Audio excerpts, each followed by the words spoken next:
Good evening, everyone. The Upper Peninsula Sports Writers and Sportscasters Association's high school football polls were released. Let's take a look at the Big Five.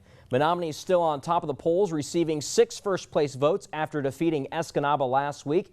Negaunee is second and received 1 first-place vote. The Miners handed Norway their first loss of the season and will face Ishpeming this Friday. Escanaba is in third and will try to rebound from their loss to Menominee against their rival Gladstone. Iron Mountain finishes in fourth. They have their rival the Kingsford Flivvers coming up this Friday, and Calumet is in fifth. How we take a look at the Little Five polls. St. Ignace remains in the top spot and received 5 first-place votes.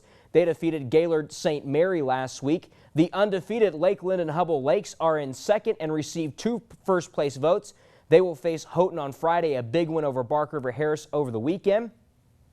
Norway did suffer their first loss of the season to Negaunee last week, and they do come in third. They look to rebound against Westwood this week. Newberry finished in fourth. Ishpeming finished in fifth. North Dickinson also received 1 vote for the Little Five.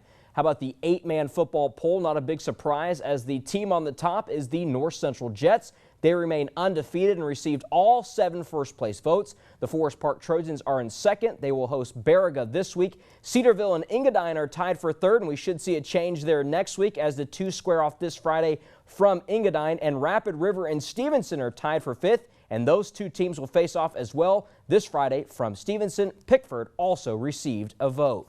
Well, before the big Kraft Hockeyville game tonight, 2 of the most well-known names the National Hockey League broadcast spoke about the Marquette community. There's an anticipation about doing this and doing it so that it is good for the people here. Marquette is our #1 priority tonight. So the #1 thing is to not forget the Sentinels and the Electricians and the other teams that have come through here and the Wildcats. Bob told me the other day he actually played some for the Sentinels, and his coach was a Hall of Famer named Ching Johnson. I mean, how do you not ignore a story like that? Every day that you work in the National Hockey League is a big day. This is just as important to us as Game 7 of a Stanley Cup final. When I got to this community last night in Marquette, I was blown away by the passion for the sport. And the Kraft Hockeyville preseason game from the Lakeview Arena is about 30 minutes away, and you can catch that game on NBC Sports Network. In the girls cross-country portion of the race, the Ishpeming Hematites took first with 75 points. Houghton finished in second, and Calumet finished third. Alyssa Weber of Munising finished in first overall. In the boys portion of the meet, Negaunee finished in first with a score of 25. Ishpeming finished second with 38 points, and Houghton in third with 57. Colton Yesney led the pack and took first overall. Negaunee would also capture first through fourth. How about some volleyball action? Superior Central needed 4 sets, but they pick up the win over Big Bay to knock 3-1. Negaunee grabbed a sweep over Manistee. Calumet was a big winner over Lawrence as the Copper Kings grab a road sweep. Munising also earned a sweep as the Mustangs defeat the Carnegie Wolves.